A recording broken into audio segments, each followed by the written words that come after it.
Aliansi Pemuda Peduli Negeri, gabungan dari 3 organisasi, yakni Spam Milenial, Kami, dan FSLDK, melakukan aksi menolak rancangan Undang-Undang Penghapusan Kekerasan Seksual atau RUU PKS. Aksi ini berlangsung di Car Free Day, Jalan Sudirman, Kota Makassar, Minggu pagi. Para aktivis menuntut agar RUU PKS ini tidak disahkan, karena akan berpotensi meningkatnya kekerasan seksual yang bertentangan dengan agama, budaya, dan norma sosial di masyarakat Indonesia.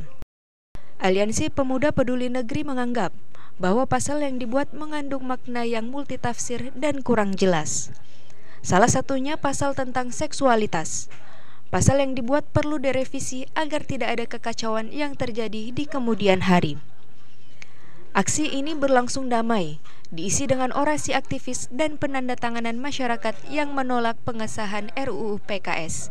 Ya positif juga karena semangatnya teman-teman, khususnya yang perempuan, memperjuangkan hak-hak di mana dia harus dilindungi begitu, karena kekerasan seksual ini kadang diidentik dengan perempuan.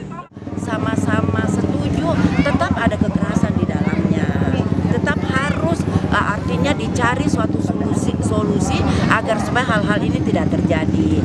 Yang selama ini kan yang tertindas adalah perempuannya. Untuk itu artinya kita bisa duduk bersama bahwa undang-undang ini memang harus direvisi. Yomil, Novi, Fajar TV dan Fajar Radio melaporkan.